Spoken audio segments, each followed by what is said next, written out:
ಮೊನ್ನೆ ಮೊನ್ನೆ ಅಷ್ಟೇ ಒಬ್ಬ ಮ್ಯೂಸಿಕ್ ಮಾಂತ್ರಿಕರ ಹತ್ರ ಮಾತಾಡ್ತಾ ಇದ್ವಿ, ಅನಿರೀಕ್ಷಿತವಾಗಿ ಸಿಕ್ಕಿದ್ರು. ಸರ್ ಏನು ಸರ್, ನೈಟ್ ಆಯಿತು, ಮನೆಗೆ ಹೋಗೇನೋ ಮಲಗೋದ ಅಂತ ಕೇಳ್ತಾ ಇದ್ದೆ. ಆಗ ಹೇಳಿದ್ದು, ಇಲ್ಲ ಸರ್, ಇನ್ನೂ ಬೆಳಗಿನ ತನಕ ಕೆಲಸ ಇದೆ, ನಿನ್ನೇನೂ ಕೂಡ ನಿದ್ದೆ ಮಾಡಿಲ್ಲ ಅಂತ.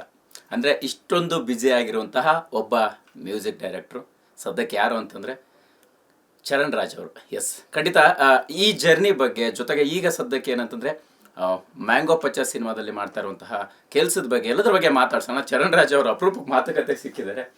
ಸದಾ ಹೇಳ್ತಾ ಇದ್ದೆ, ಹೌದು ನೀವು ನಮ್ಮ ಜೊತೆಗೆ ಆಪ್ತವಾಗಿ ಮಾತಾಡಿದ್ರಿ, ಬಟ್ ಅಂದರೆ ನಿಮ್ಮ ಕೆಲಸದ ವೈಖರಿ ಹೇಗಿದೆ, ಆ ಬ್ಯುಸಿ ಶೆಡ್ಯೂಲ್ ಹೇಗಿದೆ ಅನ್ನೋಂಥದ್ದನ್ನು ಹೇಳಕ್ಕೆ ಆ ಪ್ರಯತ್ನ ಮಾಡಿದೆ. ಈಗ ಫ್ರೀನಾ, ಮಾತಾಡುವುದಾ, ಬಿಸಿನೆಸ್ ಹೇಗೆ ಅಂತ? ನಮಸ್ತೆ TV9 ಮತ್ತೆಲ್ಲ TV9 ವೀಕ್ಷಕರಿಗೆ ನಮಸ್ತೆ. ಸರ್, ಬ್ಯುಸಿ ಅಂತ ಹೇಳಿದ್ರೆ ನಾವು ಎಂಜಾಯ್ ಮಾಡುವಂಥ ಕೆಲಸ ಮಾಡ್ತಾ ಇದ್ದೀವಿ. ಸ್ಟಾರ್ಟ್ ಮಾಡ್ಬೋದು. ಬ್ಯುಸಿ ಅಂತ ಹೇಳಿದ್ರೆ ನಾನು ಎಂಜಾಯ್ ಮಾಡುವಂಥ ಒಂದು ಕೆಲಸ ಮಾಡ್ತಾ ಇದ್ದೀನಿ. ಸೊ ಎಷ್ಟೇ ಬ್ಯುಸಿ ಇದ್ದರೂ ಅದು ನಮ್ಗೊಂಥರ ಎಂಜಾಯ್ಮೆಂಟ್ ಆಗಿರುತ್ತೆ. ಸೊ ಪ್ಲೆಷರ್ ಇಸ್ ಪ್ಲೆಷರ್ ನಮಗೆ ಅಂತ ಹೇಳ್ತೀವಲ್ಲ. I am enjoying my work. ನನ್ಗೆ ಅಕಸ್ಮಾತ್ ಬ್ಯುಸಿ ಇಲ್ಲದಿದ್ದರೆ ಆವಾಗೇನೋ ನನಗೇನೋ ಮಿಸ್ ಆದಂಗೆ ಆಗುತ್ತೆ, ಹೊರತಾಗಿ ಬ್ಯುಸಿ ಇದ್ದರೆ I feel good. Yes sir, ಈಗ ಸದ್ಯಕ್ಕೆ ಬಹು ಬೇಡಿಕೆಯ ಮ್ಯೂಸಿಕ್ ಮಾಂತ್ರಿಕ, ಮ್ಯೂಸಿಕ್ ಡೈರೆಕ್ಟರ್ ಅಂತಂದರೆ ಚರಣ್ ರಾಜ್ ಅವರು. ಕನ್ನಡದಲ್ಲಿ ಮಾತ್ರ ಅಲ್ಲ, ಪರಭಾಷೆಗಳಲ್ಲೂ ಕೂಡ ತುಂಬ ಕೆಲಸಗಳು ಹಮ್ಮಿಕೊಳ್ತಾ ಇದ್ದೀರಿ. ಹೇಗಿದೆ ಜರ್ನಿ, ಹೇಗೆ ಸಾಗಿ ಬಂತು ಇಲ್ಲಿ ತನಕ, ಹೇಗೆ ಅನ್ನಿಸ್ತಾ ಇದೆ ಅಂತ? ಅದು ಮೇಜರಾಗಿ ಕನ್ನಡದಲ್ಲೇ ಮಾಡ್ತಾ ಇದ್ದೀನಿ ಸರ್. ಇವಾಗ ತುಂಬ ಒಳ್ಳೆ ತಂಡಗಳೊಟ್ಟಿಗೆ ವರ್ಕ್ ಮಾಡುವಂಥ ಅವಕಾಶಗಳು ಸಿಗ್ತಾ ಇದೆ. ತುಂಬ ಮ್ಯೂಸಿಕಲ್ ಅಂಡರ್ಸ್ಟ್ಯಾಂಡಿಂಗ್ ಇರೋ ಡೈರೆಕ್ಟರ್ಸ್, ತುಂಬ ಒಳ್ಳೆ ವಿಷನ್ ಇರೋ ಡೈರೆಕ್ಟರ್ಸ್ ಒಟ್ಟಿಗೆ ವರ್ಕ್ ಮಾಡೋ ಒಂದು ಅವಕಾಶ ಸಿಗ್ತಾ ಇದೆ. ಸೊ ಇದರಿಂದ ನನಗೂ ತುಂಬ ಕಲಿಯುವಂಥ ಅವಕಾಶ ಸಿಗ್ತಾ ಇದೆ. ನಾನು ಸಹ ಚೂರು ಬೆಟರ್ ಆಗ್ತಾ ಇದ್ದೀನಿ musically. So I am fortunate sir. So ಚೆನ್ನಾಗಿ ಸಾಗ್ತಾ ಇದೆ. ಎಸ್, ಸದ್ಯಕ್ಕೆ ಮ್ಯಾಂಗೋ ಪಚ್ಚ ಸಿನಿಮಾದ ಹಸ್ರವ ಸಾಂಗ್ ರಿಲೀಸ್ ಆಗಿದೆ. ಜೊತೆಗೆ ಮ್ಯಾಂಗೋ ಪಚ್ಚ ಸಿನಿಮಾ ಒಂದಿಷ್ಟು ಸ್ಪೆಷಲ್ ಎಲಿಮೆಂಟ್ಸಿಂದ ಸೌಂಡ್ ಮಾಡ್ತಾ ಇದೆ. ಸೊ ನಿಮ್ಮ ಜರ್ನಿಯಲ್ಲಿ ಆ ಸಿನಿಮಾದ ಕೆಲಸ, ಸಿನಿಮಾದ ಹಾಡುಗಳು ಎಷ್ಟು ಸ್ಪೆಷಲ್ ಅಂತ ಅನ್ನಿಸ್ತಾ ಇದೆ sir? First of all KRG studios, Supriyanvi studios ಅವರೊಟ್ಟಿಗೆ ಕೆಲಸ ಮಾಡೋಕ್ಕೆ ಸಿಗ್ತಿರೋದು ತುಂಬ ಒಳ್ಳೆಯ ಅವಕಾಶ ನನಗೆ. ತುಂಬ ಒಳ್ಳೆಯ ಕಥೆ ಇದೆ. ಡೈರೆಕ್ಟರು ತುಂಬ ಒಳ್ಳೆ ವಿಷನ್ ಇಟ್ಕೊಂಡಿದ್ದಾರೆ, ತುಂಬ ಒಳ್ಳೆ ಕತೆ ಬರ್ಕೊಂಡಿದ್ದಾರೆ. ಸೊ ತುಂಬ ಚೆನ್ನಾಗಾಗ್ತಿದೆ. ಇವಾಗ ಸ್ಕೋರಿಂಗ್ ಪ್ರೊಸೆಸ್ಸಲ್ಲಿದ್ದೀವಿ. ಸೊ ಇವಾಗ ನೆನ್ನೆ ತಾನೇ ಹಸರವ ಸಾಂಗ್ ರಿಲೀಸ್ ಆಯಿತು. ಇನ್ನೂ ಹಾಡುಗಳಿವೆ ರಿಲೀಸ್ ಆಗಲಿಕ್ಕೆ. ತುಂಬ ಇಂಟ್ರೆಸ್ಟಿಂಗ್ ಝೋನಲ್ಲಿದೆ, ಯಾಕಂದರೆ ಕತೆ ಸ್ವಲ್ಪ ವಿಭಿನ್ನವಾಗಿರೋದ್ರಿಂದ ತುಂಬ ಇಂಟ್ರೆಸ್ಟಿಂಗ್ ಝೋನಲ್ಲಿದೆ ಹಾಡುಗಳು. ಸೊ ನಮ್ಮ ಸೈಡಿಂದ ಆಗುವಂಥ ಎಲ್ಲ ಪ್ರಯತ್ನಗಳನ್ನ ಪಡ್ತಾ ಇದ್ದೀವಿ. ಆಡಿಯನ್ಸ್ಗೆ ಅದು ಇಷ್ಟವಾದರೆ ಅದಕ್ಕಿಂತ ದೊಡ್ಡದು ನಮ್ಗೆ ಯಾವುದೂ ಇಲ್ಲ ಸರ್. ಈಗ ಸ್ಪೆಷಲಿ ಏನಂತಂದರೆ ಮ್ಯಾಂಗೋ ಪಚ್ಚ ಸಿನಿಮಾದಲ್ಲಿ ಸುದೀಪ್ ಸರ ಅಳಿಯ ಸಂಚಿತ್ ಹೀರೋ ಆಗಿರುವಂಥದ್ದು. ಸೊ ಅವರ ಫಸ್ಟ್ ಸಿನಿಮಾ ಆದರೂ ಕೂಡ, ಸೊ ಅಂದರೆ ಅವ್ರಿಗೂ ಕೂಡ ಒಂದು ಬೇರೆ ಥರದ ಗೆಟಪಲ್ಲಿದ್ದಾರೆ, ಒಂದಿಷ್ಟು ಅಪಿಯರೆನ್ಸಲ್ಲಿದ್ದಾರೆ. ಮ್ಯೂಸಿಕ್ ಡೈರೆಕ್ಟರ್ ನೀವು ಈ ಬ್ಯಾಕ್ಗ್ರೌಂಡ್ ಸ್ಕೋರ್ ಮಾಡುವಾಗ ಆಗ್ಬೋದು, ಸೊ ಸಾಂಗ್ಗಳನ್ನು ಮಾಡುವಾಗ, ಸೊ ನಿಮಗೆ ಹೇಗೆ ಅನ್ನಿಸ್ತಾ ಇತ್ತು ಅವರ ರಿಸೆಂಬಲೆನ್ಸ್ ಅಂತ?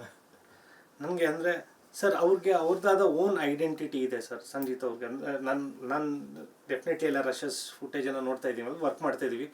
ತುಂಬ ಚೆನ್ನಾಗಿ ಅಭಿನಯಿಸಿದ್ದಾರೆ ಈ ಮೂವಿಲಿ. ಸೊ ಅವರ ಓನ್ ಐಡೆಂಟಿಟಿ ಕಾರ್ವ್ ಮಾಡ್ತಾರೆ.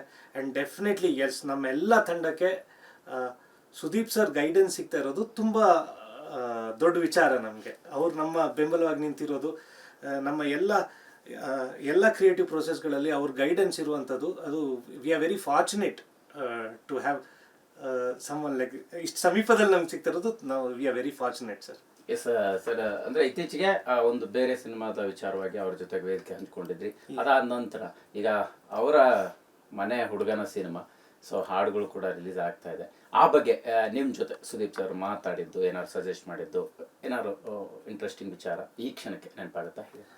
Definitely sir. ಅಂದರೆ ಸುದೀಪ್ ಸರ್ ಅವ್ರಿಗೆ ಸಂಗೀತದಲ್ಲಿ ತುಂಬ ಆಸಕ್ತಿ ಇದೆ. ಪ್ಲಸ್ ಅವರು ತುಂಬ ಮ್ಯೂಸಿಕಲ್, ತುಂಬ ಚೆನ್ನಾಗಿ ಹಾಡ್ತಾರೆ. ಸೊ ಅವ್ರಿಗೆ ವಿಶೇಷವಾದ ಆಸಕ್ತಿ ಇರೋದ್ರಿಂದ ಮ್ಯೂಸಿಕಲ್ಲಿ ತುಂಬ ಅವರ ಒಂದು ಗೈಡೆನ್ಸ್ ಇದೆ, ತುಂಬ ಸಜೆಷನ್ಸ್ ಇರುತ್ತೆ. ನನಗೆ ತುಂಬ ಕಲೀಲಿಕ್ಕೆ ಒಂದು ಅವಕಾಶ ಇದೆ ಅದರಿಂದ. I can become much better ಯಾಕಂದರೆ ಅವರ ಎಕ್ಸ್ಪೀರಿಯನ್ಸ್ ಎಲ್ಲ ನಮಗೆ ಅವ್ರು ಹೇಳೋದ್ರಿಂದ we get so much of knowledge from it. So ನಾವು ಐ ಆಮ್ ಫಾರ್ಚುನೇಟ್ ಅದಕ್ಕೆ. ಪ್ಲಸ್ ಇನ್ನೊಂದು ಅಂದರೆ ಸಂಚಿತ್ ಅವ್ರು ಮಾಡ್ತಿರೋದ್ರಿಂದ ಅವ್ರ ಮನೆ ಅವ್ರ ಅಳಿಯನೇ ಮಾಡ್ತಿರೋದ್ರಿಂದ ಅದು ನಮ್ಗೆ ಇಟ್ಸ್ ದೊಡ್ಡ ಅವಕಾಶ, ಕರೆಕ್ಟ್. ಪ್ಲಸ್ ಅದರೊಟ್ಟಿಗೆ ತುಂಬ ರೆಸ್ಪಾನ್ಸಿಬಿಲಿಟಿನೂ ಇದೆ, ಅದನ್ನ ಅಚ್ಚುಕಟ್ಟಾಗಿ ಮಾಡಿ ಕೊಡಬೇಕು. ಸರ್, ಈಗ ನೀವು ಸಾಕಷ್ಟು ಸಿನಿಮಾಗಳಲ್ಲಿ ಬ್ಯುಸಿ ಆಗಿದ್ದೀರಿ. ಇದರ ಜೊತೆಗೆ ಸದ್ಯಕ್ಕೆ ಕನ್ನಡ ಇಂಡಸ್ಟ್ರಿಯಲ್ಲಿ ಒಂದು ಆಗ್ತಾ ಇರುವಂತಹ ಬೆಳವಣಿಗೆಗಳು ಮತ್ತು ಒಂದಿಷ್ಟು ಚೇಂಜಸ್ಸು, ಚಾಲೆಂಜಸ್ಸು ನಿಮಗೆಲ್ಲ ಹೇಗೆ ಅನ್ನಿಸ್ತಾ ಇದೆ ಅಂತ? ಸರ್, ಚಾಲೆಂಜಸ್ ಎಲ್ಲ project challenges, every day is A challenge. But ಏನಂತ ಹೇಳಿದ್ರೆ ತುಂಬ ಒಳ್ಳೆಯ ಕಂಟೆಂಟ್ಗಳು ಬರ್ತಾ ಇವೆ ನಮ್ಮ ಕನ್ನಡ ಇಂಡಸ್ಟ್ರಿಲಿ. ತುಂಬ ಒಳ್ಳೆಯ ಆಪರ್ಚುನಿಟೀಸ್ಗಳಿದೆ ನಮ್ಮ. ಅಂದರೆ ನೀವು ವಿಭಿನ್ನವಾಗಿ ನಿಂತ್ಕೊಂಡ್ರೆ ಜನರು ಡೆಫಿನೆಟ್ಲಿ ಬೆಂಬಲಿಸ್ತಾರೆ, ಎಲ್ಲರ ಪ್ರೀತಿ ಇದ್ದೇ ಇರುತ್ತೆ. ಇಟ್ಸ್ ಆಲ್ ಅಂದರೆ ಎಲ್ಲ ಯಂಗ್ಸ್ಟರ್ಸ್ ಆ್ಯಂಡ್ ನ್ಯೂ ಆರ್ಟಿಸ್ಟ್ಗಳಿಗೆ ಅದೇ to carve an identity for yourself. ಈಗ ಸಂಗೀತಗಾರರಿಗೆ ನಾವು ಹೇಳ್ತಿರಲ್ಲ, you should work towards your sound. ಏನಾದರೂ ವಿಭಿನ್ನವಾಗಿ ಏನಾದರೂ ನೀವು ತಯಾರಿಸಲಿಕ್ಕೆ ಪ್ರಯತ್ನ ಪಟ್ಟರೆ ಡೆಫಿನೆಟ್ಲಿ ಜನರ ಪ್ರೀತಿ ಇದ್ದೇ ಇರುತ್ತೆ. ಎಸ್ ಸರ್, ನೀವು ಹೇಳ್ತಾ ಇದ್ರಿ ಸುದೀಪ್ ಸರ್ದ ವಿಚಾರವಾಗಿ ಅವ್ರು ಸಜೆಸ್ಟ್ ಮಾಡಿರುವಂಥದ್ದು. ನಂಗೆ ಗೊತ್ತಿಲ್ಲ, ಸುಮ್ಮನೆ ಕೇಳ್ತಾ ಇದ್ದೀನಿ. ಅವರನ್ನು ಈ ಸಿನಿಮಾದಲ್ಲಿ ಏನಾದ್ರು ಹಾಡಿಸುವಂಥ ಪ್ರಯತ್ನಗಳು ಏನಾದ್ರು ಆಗಿತ್ತಾ, ಅಥವಾ ಅಂಥ ಸಾಧ್ಯತೆಗಳು ಇಲ್ವಾ ಅವ್ರ ಅಭಿಮಾನಿಗಳಿಗೋಸ್ಕರ? ನಮ್ಗೆ ತುಂಬ ಇಷ್ಟ ಇದೆ ಸರ್, ಯಾವಾಗಲೂ ಇಷ್ಟ ಇರುತ್ತೆ. ಬಟ್ ಅದೇ ಅವ್ರಿಗೆ ಸಮಯ ಸಿಗಬೇಕು. ಯಾಕಂದರೆ ಅವ್ರು ತುಂಬ ಅವರ ಚಿತ್ರಗಳಲ್ಲಿ ಬ್ಯುಸಿ ಇರೋದ್ರಿಂದ ತುಂಬ ಅವ್ರಿಗೆಲ್ಲಾದರೂ ಸಮಯ ಸಿಕ್ಕಿ ಏನಾದರೂ ಚಿಕ್ಕದಾಗಿ ಅವ್ರು ನಮ್ಮೊಟ್ಟಿಗೆ ಭಾಗಿಯಾಗ್ತಾರೆ ಅಂದರೆ ಮ್ಯಾಂಗೋ ಪಚ್ಚ ಮ್ಯೂಸಿಕಲ್ಲಿ ಅದಕ್ಕಿಂತ ದೊಡ್ಡದು ನಮ್ಗೆ ಏನಿಲ್ಲ. That will all be very very happy. But ಅವರು ತುಂಬ ಬ್ಯುಸಿ ಇರೋದು, we are looking forward to that. ಅಂತ ಪ್ಲ್ಯಾನ್ ಏನಾದ್ರು ಇದೆಯಾ ಸರ್? ಡೆಫಿನೆಟ್ಲಿ ನಾವೆಲ್ಲ ಬಯಸ್ತೀವಿ ಸರ್ ಅದನ್ನ. ಸೊ ಅದೇ ಸರ್ ಅದಕ್ಕೆ ಒಪ್ಪಿದ್ರೆ ಡೆಫಿನೆಟ್ಲಿ.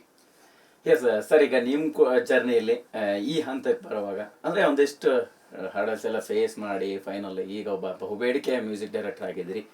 ಹೇಗೆ ಅನ್ನಿಸ್ತಿದೆ? ಚರಣ್ ರಾಜ್ ಅವ್ರ ಮಾತು ಕಮ್ಮಿ, ಬಟ್ ಕೆಲಸ ಜಾಸ್ತಿ. ಆದರೂ ಈಗ ನಿಮ್ಮ ಕೆಲಸ ನಿಮಗೆ ಖುಷಿ ಕೊಟ್ಟಂಥ ರೀತಿ ಬಂದಂಥ ಜರ್ನಿ ಹೆಂಗೆ ಅನಿಸುತ್ತೆ ಅಂತ? ಅದೇ ಈಗ ಹೇಳ್ತಿರೋದು ಆಲ್ಮೋಸ್ಟ್ 10 ವರ್ಷ ಆಯ್ತು ಅಂತ ನನಗೆ ಗೊತ್ತೇ ಆಗ್ತಿಲ್ಲ ಆ್ಯಕ್ಚುಲಿ. ಇನ್ನೂ ತುಂಬ ಕಲಿಬೇಕಾಗಿದ್ದು ತುಂಬ ಇದೆ. ಇನ್ನೂ ತುಂಬ ಎಕ್ಸ್ಪೆರಿಮೆಂಟ್ ಮಾಡಬೇಕಾಗಿರೋದು ತುಂಬ ಇದೆ. ಸೊ ಇನ್ನೂ ನಾನು ಬೇಬಿ ಸ್ಟೆಪ್ಸ್ ಇಡ್ತಾ ಇದ್ದೀನಿ. So like I have a lot to do sir. Sir, 10 ವರ್ಷದ ಹಿಂದೆ ಕಂಡಂಥ ಕನಸು ಹೆಂಗಿತ್ತು, ಈಗ ಅದು ಈಡೇರಿದೆ ಅಂತ ನಿಮ್ಗೆ ಅನ್ಸುತ್ತೆ ಒಂದು ಹಂತಕ್ಕೆ ಬಂದಾಗ? ಏನು ಅಂತ ಅಂದರೆ ಈ ಜನರು ನಮ್ಮ ಹಾಡುಗಳನ್ನ ಕೇಳಿ ಇಷ್ಟಪಡ್ತಿದ್ದಾರೆ, ಮೆಚ್ಚುಗೆ ತೋರಿಸ್ತಿದ್ದಾರೆ ಅಂತ ಹೇಳೋದು ಅದು ತುಂಬ ದೊಡ್ಡದು ಒಬ್ಬ ಸಂಗೀತಗಾರನಿಗೆ. ಸೊ ಅದು ಖುಷಿ ತುಂಬಾ ಇದೆ. ಅದರೊಟ್ಟಿಗೆ ಒಂದು ರೆಸ್ಪಾನ್ಸಿಬಿಲಿಟಿನೂ ಇರುತ್ತೆ. ಅವರ ಎಕ್ಸ್ಪೆಕ್ಟೇಷನ್ಸ್ಗೆ ಇನ್ನೂ ಚೆನ್ನಾಗಿ ಸಂಗೀತ ಮಾಡಬೇಕು ಅಂತ. ಸೊ ಆ ನಿಟ್ಟಿನಲ್ಲಿ ಇವಾಗ ಸಾಗ್ತಾ ಇದ್ದೀನಿ, ಟ್ರೈಂಗ್ ಮೈ ಬೆಸ್ಟ್. ನೋಡೋಣ ಸರ್. ಬಟ್ ಈ ಜರ್ನಿ ತುಂಬ ಖುಷಿ ಕೊಟ್ಟಿರುವಂಥ ಜರ್ನಿ. ಎಲ್ಲರಿಗೂ it's a dream come true journey ಅಲ್ವಾ. ಪ್ರತಿ ದಿನ ಬೆಳಿಗ್ಗೆ ಎದ್ದು ನಾನು ನನ್ನ ಸ್ಟುಡಿಯೋಗೆ ಹೋಗಿ ಮ್ಯೂಸಿಕ್ ಮಾಡ್ತಾ ಇದ್ದೀನಿ ಅಂತ ಹೇಳ್ತಿರೋದೇ ನನಗೆ ಅದೊಂದು ದೊಡ್ಡ ಅದು ಕನ್ಸು ನನಸಾಗಿರುವಂಥದ್ದು ನನಗೆ. ಎಸ್ ಸರ್, ಸಿನಿಮಾ ಇಂಡಸ್ಟ್ರಿಯಲ್ಲಿ ಸರ್ ಬೈ ಚಾನ್ಸ್ ನಿಮ್ಮ ಬೇರೆ ಬೇರೆ ಕನಸುಗಳು ಏನಿತ್ತು, ಅಂದರೆ ಮ್ಯೂಸಿಕ್ ಡೈರೆಕ್ಟರ್ನ ಹೊರತುಪಡಿಸಿ ಆಗುವಂಥ ಕನಸುಗಳು ಏನಿತ್ತು, ಅಂಥದ್ರ ಬಗ್ಗೆ ಏನಾದರೂ ಆಲೋಚನೆಗಳು ಶುರುವಾಗಿದೆ ಅಂತ? ಸರ್, ನನಗೆ ಇನ್ನು ಮ್ಯೂಸಿಕಲ್ಲಿ ತುಂಬ ಇದೆ ಕಲೀಲಿಕ್ಕೆ. ಸೊ ಅಂದರೆ I am good at I want to be much better at this. So ನಂದು ಫೋಕಸ್ ಯಾವಾಗಲೂ ಮ್ಯೂಸಿಕ್ ಮೇಲೇ ಇರುತ್ತೆ. ಎಸ್, ಇದೆಲ್ಲದರ ಜೊತೆಗೆ ಸರ್ 10 ವರ್ಷಗಳ ಜರ್ನಿ ಆಗಿದೆ. ಇನ್ನೂ ಅಂದರೆ ಡ್ರೀಮ್ಸ್ ಇದ್ದೇ ಇರುತ್ತೆ, ಸಹಜವಾಗಿ ಒಂದಿಷ್ಟು ವಿಭಿನ್ನ ಪ್ರಯತ್ನಗಳ ಪ್ಲ್ಯಾನ್ಸ್ ಇರುತ್ತೆ. ಏನು ಕನಸುಗಳಿದೆ ಚರಣ್ ರಾಜ್ ಅವರಿಗೆ ಮುಂದಿನ ದಿನಗಳಲ್ಲಿ ಇಂಥದ್ದೊಂದು ಇದೆ ಅನ್ನೋಂಥದ್ದು ಹೇಳೋದಾದರೆ ಸರ್? ಅಂದರೆ ಯಾವುದೋ ಸ್ಟಾರ್ಗಳಿಗೆ ಮಾಡಬೇಕು, ಇವ್ರಿಗೆ ಕೆಲಸ ಮಾಡಬೇಕು, ಆ ಥರದ್ದು ಏನಾದ್ರು ಥಾಟ್ಸ್ ಸರ್? Definitely sir. ಅಂದರೆ ನಂಗೆ ತುಂಬ ಬರುವಂಥ young generation, young ideas, young minds ಅವರೊಟ್ಟಿಗೆ ವರ್ಕ್ ಮಾಡಬೇಕಂತ ತುಂಬ ಆಸೆ ಇದೆ. ಬಿಕಾಸ್ ಅದರಿಂದ ನನಗೆ ಏನಾಗುತ್ತೆ ಅಂದರೆ I become much younger with them. I get to learn a lot from them. So and internationally ನಮ್ಮ ಡೆಫಿನೆಟ್ಲಿ ಇವಾಗ ನನ್ನ ಕಂಟೆಂಪ್ರರೀಸ್ ಅಷ್ಟು ತುಂಬ ಒಳ್ಳೆ ಸಂಗೀತ ನೀಡ್ತಿದ್ದಾರೆ. ಇಂಟರ್ನ್ಯಾಷನಲ್ಗೆ ಸೌಂಡ್ ಮಾಡ್ತಾ ಇದೆ ನಮ್ಮ ಕನ್ನಡ ಮ್ಯೂಸಿಕ್, ಕಾಂತಾರ ಆಗಿರ್ಬೋದೆಲ್ಲ. They doing very very good job. So ಅದೇ ರೀತಿ ನಾವೆಲ್ಲರೂ ಆ ಇಂಟರ್ನ್ಯಾಷನಲ್ ಪ್ಲ್ಯಾಟ್ಫಾರ್ಮಲ್ಲಿ ನಮ್ಮ ಮ್ಯೂಸಿಕ್, ನಮ್ಮ ಕನ್ನಡ ಸಂಗೀತ ಸಾಹಿತ್ಯವನ್ನು ಕೇಳುವಾಗಲಿ ಅಂತ ನನಗಾಸೆ. ಎಸ್ ಸರ್, ಹಾಗಾದರೆ ಆದಷ್ಟು ಬೇಗ ನೀವು ಅಂದ್ಕೊಂಡ ಕನಸುಗಳು ಈಡೇರಲಿ. ಇನ್ನೇನಾದರೂ ಮ್ಯಾಂಗೋ ಪಚ್ಚ ಸಿನಿಮಾ ಮುಖಾಂತರ ಹೇಳೋದಾದರೆ? ಎಸ್, ಮ್ಯಾಂಗೋ ಪಚ್ಚ ಸಿನಿಮಾ ತುಂಬ ಸ್ಪೆಷಲ್ ನನಗೆ. ಮೇಜರ್ಲಿ ಕತೆ ಆಗಿರಲಿ, ಡೈರೆಕ್ಟರ್ ಆಗಲಿ, ತಂಡ, ಆ್ಯಂಡ್ ಎಲ್ಲದಕ್ಕಿಂತ ಮುಖ್ಯವಾಗಿ ಪ್ರೊಡಕ್ಷನ್ ಹೌಸ್ ಸುಪ್ರಿಯಾನ್ವಿ ಸ್ಟುಡಿಯೋಸ್ ಹಾಗೂ KRG ಸ್ಟುಡಿಯೋಸ್ ಎಲ್ಲರ ಬೆಂಬಲ ಆ್ಯಂಡ್ ಸಪೋರ್ಟ್ ಅಷ್ಟು ತುಂಬ ಚೆನ್ನಾಗಿದೆ ನಮಗೆ. ಸೊ ನಾವು ನಮ್ಮ ಬೆಸ್ಟ್ ನೀಡಲಿಕ್ಕೆ ಪ್ರಯತ್ನ ಪಡ್ತಿದ್ದೀವಿ ಈ ಸಿನಿಮಾದಲ್ಲಿ. ಜನರು ಅವರ ಬೆಂಬಲ ಮತ್ತು ಪ್ರೀತಿ ಸದಾ ನಮ್ಮ ಮೇಲೆ ಹೀಗಿರಲಿ. ಇನ್ನು ಮುಂಬರುವ ಕಂಟೆಂಟ್ಗಳು ತುಂಬ ಇಂಟ್ರೆಸ್ಟಿಂಗ್ ಆಗಿರುತ್ತೆ, ಅದರ ನಿಟ್ಟಿನಲ್ಲೇ ನಾವು ವರ್ಕ್ ಮಾಡ್ತಾ ಇದ್ದೀವಿ. ಸೊ ಜನರ ಬೆಂಬಲ, ಪ್ರೀತಿ, ಆಶೀರ್ವಾದ ಯಾವಾಗಲೂ ನಮ್ಮ ಮೇಲೆ ಹೀಗೆ ಇರಬೇಕು. Thank you sir, all the best sir. ಒಳ್ಳೆಯದು. Thank you so much sir. ಇದಿಷ್ಟು ಚರಣ್ ರಾಜ್ ಅವರ ಮಾತಾಗಿರ್ತಕ್ಕಂಥದ್ದು. ಕ್ಯಾಮ್ರಾ ಪರ್ಸನ್ ಮಹಂತೇಶ್ ಜೊತೆ ಮಾಲ್ತೇಶ್ ಜಗ್ಗಿನ್, TV9 ಬೆಂಗಳೂರು.